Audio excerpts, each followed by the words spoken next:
Hello, our esteemed viewers. This is Namasime Titus, a teacher of chemistry and biology. We are back again with our UNEB episodes on category, and here we are with the UNEB 2025 biology paper 1. The paper code is P553-1, and here we are with the proposed responses again. Shall we still go back to our item number 1? We all understand right now that it comes from element of construct 2, which states that the learner understands how plants obtain and use nutrients to meet their requirements, during which raw materials are carried to and from the organs. And the topics we find in this topic, actually the topics we find under this element of construct are nutrition in plants, transport in plants, reproduction in plants, human and environment, growth and development in plants. All these topics are simply under what we call plant biology. All the necessary information concerning plants, their physiology and anatomy, they lie under this element of construct. And if we are to go back, we remember with this we have to know the plant structure as well, the plant processes in each structure, and some of the challenges which could be affecting the plants, as well as knowing which processes are affected by those challenges in those plants. Right now here with our UNEB item number 1, it goes by a farmer planted crops in a well-prepared garden. Before flowering, the plants were attacked by some insect larvae, which destroyed most of the young leaves, terminal buds, and outer layer of the stems. The farmer noticed that the plants had become stunted as they were not growing at the expected rate. After some time, the larvae disappeared and the plants resumed growing, produced many branches, flowers, and fruits to the surprise of the farmer. At the time of harvest, the farmer was able to get some yields. Part A, there are key words we are going to underline from our scenario. They are asking, explain the effects of the insect larvae on the plants. You go back and check your scenario. When the insect larvae attacked, what happened? They destroyed most of the young leaves. Most of the young leaves were destroyed. That's something which you need to underline. You go ahead and find that terminal buds were also destroyed, and the outer layer of the stems were also destroyed. Now, what are the effects when these parts are destroyed? You need to know the function of each of those parts. One thing you have to go back, young leaves, you need to know the purpose of the leaves. When they are destroyed, how will the plant be affected? That's how we come to the responses. You realize that destruction of these young leaves, you realize that one thing, there will be reduction in the leaf surface area for light absorption. Another learner may also bring it in such a way. Destruction of young leaves reduced the amount of chlorophyll available for light absorption.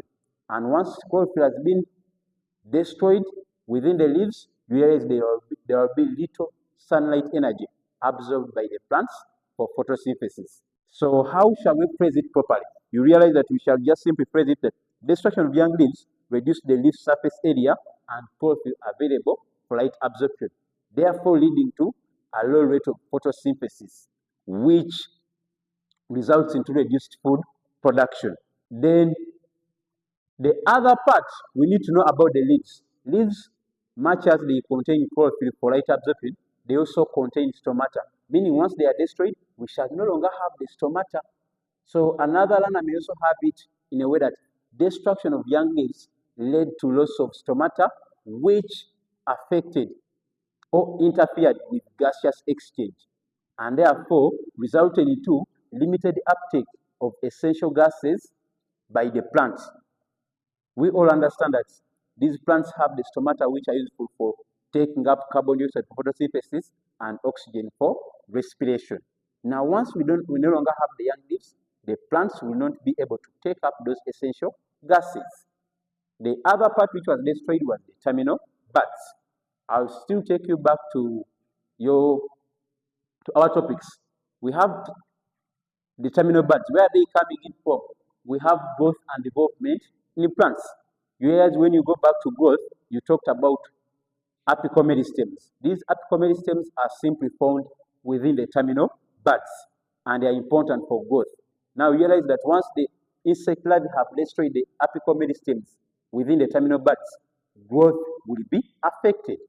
So how shall we bring in this? Realize that you simply have it as destruction of terminal buds, damaged apical meristems, which resulted in reduced cell division and cell elongation in the plant, leading to stunted growth. Then lastly, we have these insect larvae. They are feeding on the outer stem layers, and we all understand that the outer stem layers contain the phloem, which is useful in translocation of manufactured food. Once they no longer exist, or once they have been damaged, there will be no translocation taking place efficiently. And therefore, we shall replace our last response on that part and say, feeding on the outer stem layers damaged the plant phloem, which hindered translocation of manufactured food from the plant leaves to other organs of the plants. Part B, they are asking you explain how the plants managed to behave the way they did when the insect larvae disappeared. In this case, they want you to explain how the plants responded after the insect larvae disappeared.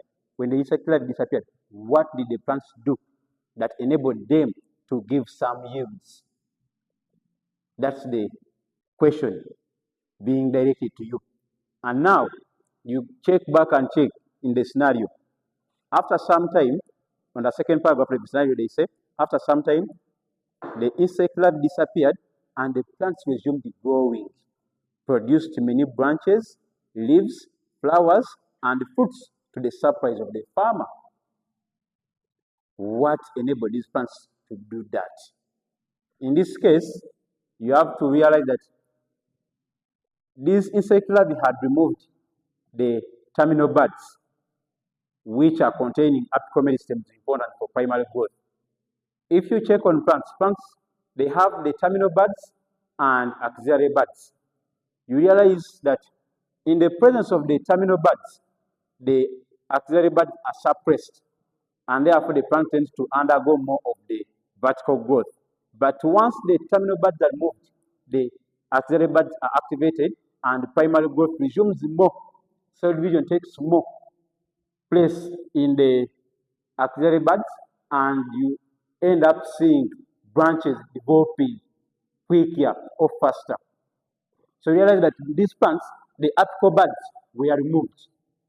Apical buds were removed, after the terminal buds were removed, and then the plant had to resort to growth through the axillary buds. There was more cell division in the axillary buds. So how would we approach this item?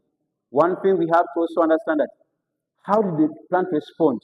The plant carried out more mitosis in the surviving meristems. Meristems are simply a special type of cells in the plants which continuously carry out cell division by mitosis for growth. And therefore, these plants carried out mitosis in the surviving meristems to repair and damage the plant parts and form new plant parts. That's for the case of the outer covering, the stem bark. Of course, it will be regenerated simply through mitosis. And the other thing is you have to understand that loss of the terminal buds reduced apical dominancy.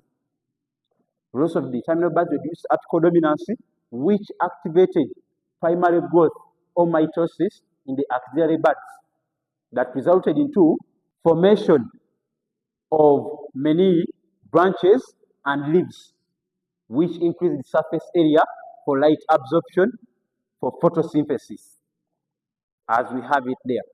And then the other thing we have to know that yes, these plants have developed many branches with more leaves. How are they benefiting from them?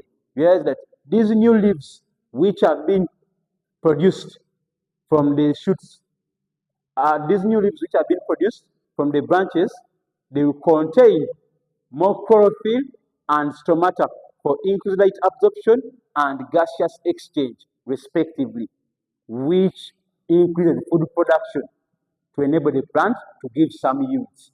And then lastly, you realize that at the end of this scenario, they told that the flowers and fruits were also produced.